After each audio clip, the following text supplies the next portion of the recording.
Assalamualaikum warahmatullahi wabarakatuh. Perkenalkan kami dari kelompok 5 akan mempresentasikan hasil kerja kelompok kami. Sebelumnya, perkenalkan nama saya Nadia Devidrani dengan NIM 083. Saya Nurlina dengan NIM 103. Saya Regita Putri Aulia dengan NIM 112. Saya Putri Nabila Zara dengan NIM 124. Saya Iva Ayu dengan NIM 127. Untuk yang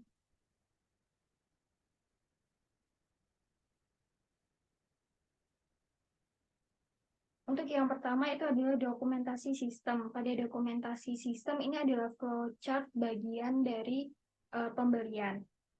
Hal yang pertama dilakukan adalah dimulai dengan start atau mulai, lalu menyiapkan formulir pembelian yang dikirimkan kepada departemen pembelian, lalu memverifikasi permintaan apakah itu iya atau tidak. Jika tidak, permintaan akan ditolak, dan jika iya akan memilih pemasok dari beberapa, ada list pemasok. Lalu diverifikasi kembali iya atau tidak. Jika tidak, permintaan akan selesai. Jika iya, selanjutnya akan menghubungi pemasok untuk melakukan negosiasi. Selanjutnya akan dilakukan verifikasi kembali dan membutuhkan iya atau tidak. Jika tidak, negosiasi gagal. Jika iya, akan membuat surat dokumen berupa surat pemesanan. Nah, dalam surat pemesanan ini ada beberapa rangkap. Lalu pada satu rangkapnya itu akan diarsipkan menjadi arsip permanen. Dan ini selanjutnya adalah dokumentasi sistem berupa data flow. Berikutnya yaitu mengenai narasi dari penjelasan. Yang pertama yaitu penerimaan salinan surat pesanan. Bagian pembelian mengirimkan salinan surat pesanan ke bagian penerimaan. Ini merupakan dokumen dasar yang akan digunakan untuk menerima barang dari pemasok. Selanjutnya yaitu stempel tanggal. Ketika barang tiba dari pemasok, bagian penerimaan memberikan stempel tanggal pada salinan surat pesanan. Tindakan ini bertujuan untuk memberikan informasi kapan barang diterima. Selanjutnya yaitu verifikasi kuantitas. Bagian penerimaan melakukan verifikasi terhadap kuantitas barang yang diterima dengan jumlah yang tercantum dalam surat pesanan. Perbandingan dilakukan dengan menggunakan surat jalan dari pemasok sebagai acuan. Selanjutnya yaitu penandaan jika ada perbedaan. Jika terdapat perbedaan kuantitas antara yang dipesan dan yang diterima, bagian penerimaan menandai jumlah perbedaannya dengan tanda huruf merah pada salinan surat pesanan. Selanjutnya yaitu pengiriman ke kepala bagian unit. Salinan pesanan pembelian yang telah distempel tanggal dan diverifikasi bersama dengan barang yang diterima dikirimkan oleh bagian penerimaan ke kepala bagian unit yang meminta barang. Langkah ini memastikan kepala bagian unit memiliki informasi lengkap mengenai pesanan dan penerimaan barang. Selanjutnya, pemberitahuan verbal ke bagian pembelian. Bagian penerimaan memberikan pemberitahuan secara verbal ke bagian pembelian mengenai penerimaan barang. Ini memastikan adanya komunikasi langsung dan cepat antara departemen terkait. Proses ini dirancang untuk memastikan bahwa setiap langkah dalam penerimaan barang dilakukan dengan teliti dan bahwa informasi yang akurat dan lengkap disampaikan kepada pihak terkait. Tindakan verifikasi dan penandaan perbedaan juga merupakan langkah-langkah kontrol kualitas untuk meminimalkan kesalahan dalam manajemen persediaan. Selanjutnya ini adalah prosedur penerimaan barang. Yang pertama,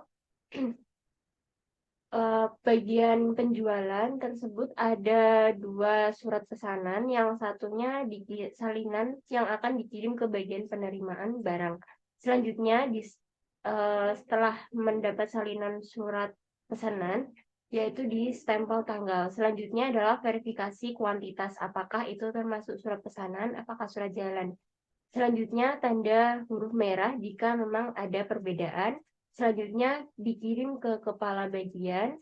Selanjutnya verbal ke pembeli. Ini merupakan prosedur penerimaan barang.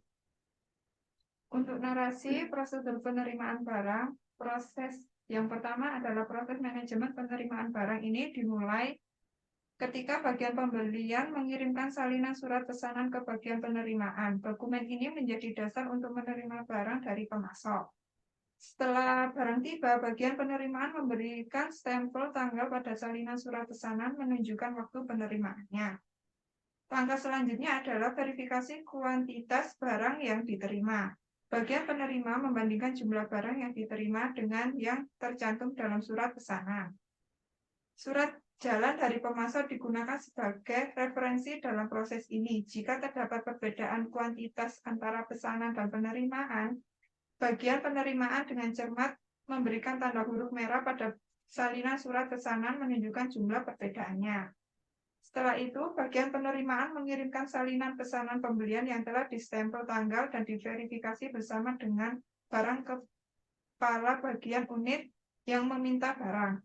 Langkah ini memastikan bahwa kepala bagian unit memiliki informasi lengkap mengenai pesanan dan penerimaan barang yang diperlukan oleh unitnya. Langkah terakhir dalam proses ini adalah memberikan pemberitahuan secara verbal kepada bagian pembelian. Bagian penerimaan memberitahu bagian pembelian tentang penerimaan barang secara lisan, memastikan adanya komunikasi yang efisien dan cepat mengenai proses penerimaan barang. Selanjutnya yaitu alur verifikasi hutang. Yang pertama itu diawali dengan bagian hutang, itu meminta verifikasi, kemudian memiliki dokumen yaitu menerima surat pesanan, kemudian surat pesanan tersebut diarsipkan secara sementara, kemudian ada menerima faktur pemasok.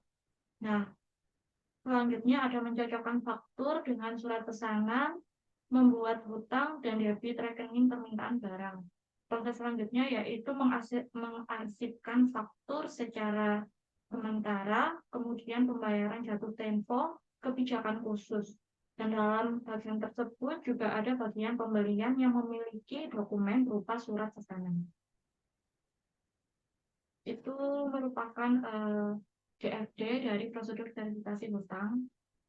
Selanjutnya ada prosedur verifikasi hutang. Permintaan verifikasi pemasok.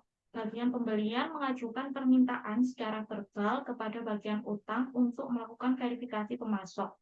Langkah ini mungkin terjadi saat akan dilakukan pembayaran kepada pemasok tertentu.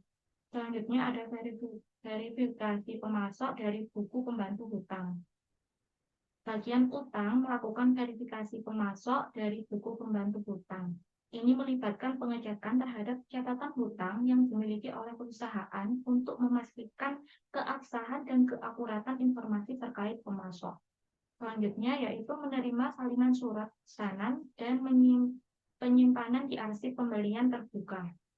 Setelah verifikasi, bagian utang menerima salinan surat pesanan dari bagian pembelian. Salinan surat pesanan ini dimasukkan ke dalam arsip sementara pembelian terbuka. Langkah ini membantu pemelihara catatan yang rapi terkait pembelian yang masih belum diselesaikan. Selanjutnya, penerimaan faktur dari pemasok. Bagian utang menerima faktur dari pemasok. Langkah ini merupakan tahap awal dalam proses pembayaran kepada pemasok. Selanjutnya, cocokkan faktur dengan salinan surat pesanan. Faktur yang diterima kemudian dicocokkan dengan salinan surat pesanan yang sudah disimpan. Tujuannya adalah memastikan bahwa barang atau jasa yang diakui dalam faktur sesuai dengan yang dipesan melalui surat pesanan. Yang terakhir, pembuatan hutang dan debit ke rekening permintaan barang. Jika semua informasi cocok, bagian utang membuat catatan hutang dan melakukan debit ke rekening permintaan barang dari unit permintaan barang. Hal ini menciptakan catatan yang akurat terkait dengan kewajiban perusahaan terhadap pemasok. Selanjutnya adalah arsip faktur sementara. Faktur dari pemasok yang sudah dicocokkan kemudian diarsipkan sementara. Arsip ini akan digunakan sebagai referensi untuk pembayaran yang akan datang dan disimpan hingga saat jatuh tempo atau sesuai dengan kebijakan khusus dari pimpinan. Proses ini membantu menjaga kelancaran pembayaran kepada pemasok, memastikan bahwa setiap transaksi pembelian dicatat dengan baik dan menyediakan dokumen referensi yang diperlukan untuk keperluan akuntansi dari audit. Sekian presentasi dari kelompok kami. Jika ada salah kata mohon dimaafkan. Wassalamualaikum warahmatullahi wabarakatuh.